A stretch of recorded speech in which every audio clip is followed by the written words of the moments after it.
Hi friends, నమస్తే. నితిన్ నటించిన 'robin hood' cinema ఈరోజు విడుదలైంది. దాని రివ్యూలోకి వెళ్ళే ముందు మన ఛానల్ ఎవరైనా సబ్స్క్రైబ్ చేయకపోతే సబ్స్క్రైబ్ చేయండి.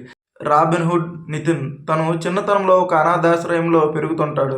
అలా అనాథాశ్రయంలో పెరుగుతూ చిన్న చిన్న దొంగతనాలు అయితే చేయడం జరుగుతుంది.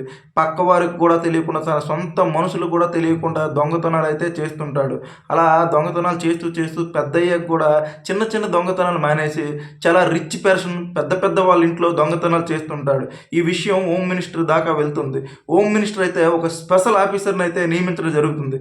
తను ఎంత ప్రయత్నించినా ఆ special officer Robin Hood Nitin అయితే పట్టుకోలేకపోతారు. మరోవైపు ఆస్ట్రేలియాలో పెద్ద సైంటిస్ట్, వ్యాపారవేత్త కూతురు శ్రీలీల. ఆమె ఆస్ట్రేలియాలో నివసిస్తుంది. ఇండియాకు రావాలనుకుంటుంది. ఇండియాలో రుద్రకొండకు రావాలనుకుంటుంది. రుద్రకొండకి ఎందుకు రావాలనుకుంటుంది? రుద్రకొండకి హీరోకి సంబంధం ఏంటి?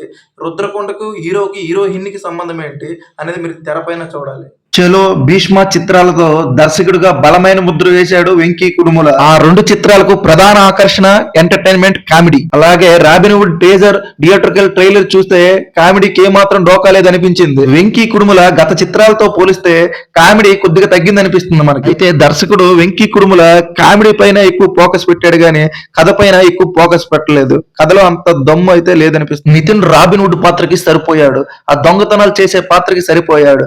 ఆయన వయసు పెరిగిన ఇంకా యూత్ గా సినిమాల్లో స్టార్టింగ్ వచ్చే స్టేజ్ లాగా కనిపిస్తున్నాడు. ఆయన రహస్యం ఏంటో మరి తెలియదు. శ్రీలీలకి గ్లామర్ గురించి మాత్రమే వాడుకున్నారు అనిపిస్తుంది. అంతే తప్ప అంత పెద్ద స్కోప్ అయితే తన పాత్రలో అయితే లేదు. విలన్ దేవదత్త పాత్ర ఓకే, పర్వాలేదు అనిపిస్తుంది.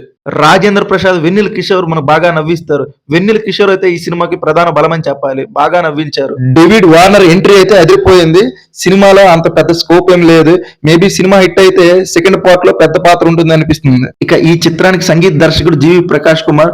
ఆయన పాటలు యావరేజ్, అదిగా సర్ప్రైజ్ పాట ఆకట్టుకుంటుంది. నేపథ్య సంగీతం ఓకే, పర్వాలేదు అనిపిస్తుంది. మైత్రి మూవీస్ అయితే ఈ చిత్రాన్ని నిర్మించడం జరిగింది. నిర్మాణ విలువలు బాగున్నాయి. ఈ చిత్రానికి కెమెరామెన్ సాయి శ్రీరామ్ చాలా కలర్ఫుల్ గా తీశాడు. దర్శకుడు స్టోరీ మీద ఇంకాస్త శ్రద్ధ పెట్టుంటే అదిరిపోయేది. రాబిన్ హుడ్ ఒక్క ముక్కలో చెప్పాలంటే నవ్వుల హుడ్. సినిమాలో ఎంటర్టైన్మెంట్ అయితే అదిరిపోయింది. సినిమా చూడొచ్చు. నా వీడియో మీకు నచ్చినట్లయితే లైక్ చేయండి, సబ్స్క్రైబ్ చేయండి.